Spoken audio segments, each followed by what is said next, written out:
ساتھیوں، نماز ایک ایسی عبادت ہے جس کی فرضیت میں کسی کا اختلاف نہیں۔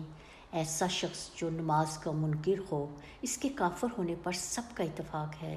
روز قیامت اللہ تعالیٰ کے حق میں جو سب سے پہلا سوال کیا جائے گا وہ نماز ہی کے بارے میں ہوگا۔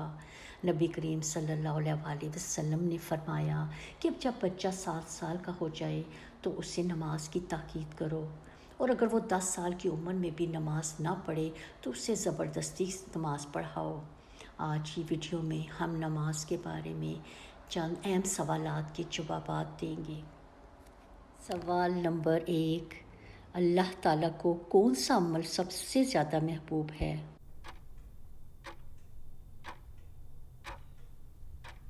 جواب، اول وقت پر نماز پڑھنا اللہ تعالیٰ کو سب سے زیادہ محبوب ہے۔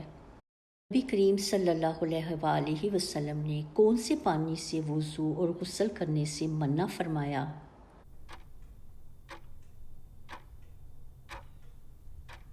جواب، نبی کریم صلی اللہ علیہ وآلہ وسلم نے ٹھہرے ہوئے پانی سے وضو اور غسل کرنے سے منع فرمایا۔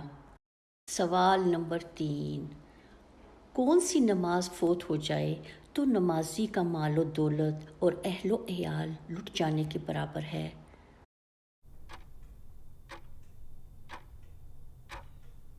جواب، عصر کی نماز۔ نمبر 5، کون سی 3 اوقات میں نماز پڑھنے اور مردوں کو دفن کرنے سے منع کیا گیا ہے؟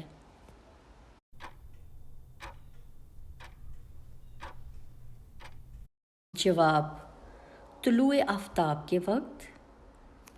نمبر 2، جب سورج دوپہر کے وقت عین سر پر ہو، اور نمبر 3، غروب آفتاب کے وقت۔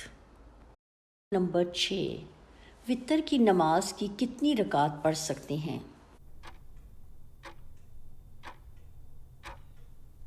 نماز میں 1، 3، 5، 7 اور 9 تک رکعت پڑھ سکتے ہیں۔ سوال نمبر 7، مغرب کی نماز میں 3 رکعت فرض اور وتر کی 3 رکعت پڑھنے میں کیا فرق ہے؟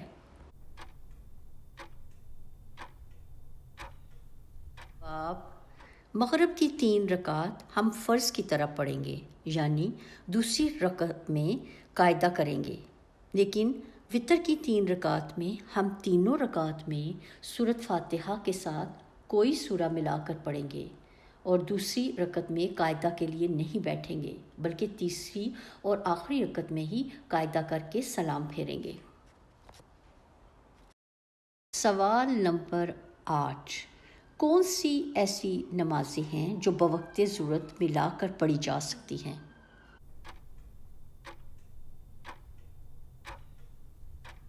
ظہر کی نماز کو عصر کے ساتھ ملا کر پڑھ سکتے ہیں، اور مغرب کی نماز کو عشاء کی نماز کے ساتھ، اور جب ہم دونوں نمازیں ملا کر پڑھیں گے تو صرف فرض پڑھے جائیں گے۔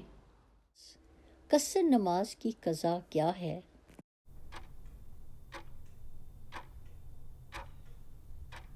جواب، اگر مسافر مقیم امام کے پیچھے نماز پڑھ رہا ہے تو پوری نماز پڑھے گا، اور اگر تنہا پڑھ رہا ہے تو قصر کرے گا، یعنی اگر 4 فرض ہیں تو ان کی قصر 2 فرض پڑے گا، لیکن مغرب اور فجر کی قصر نہیں۔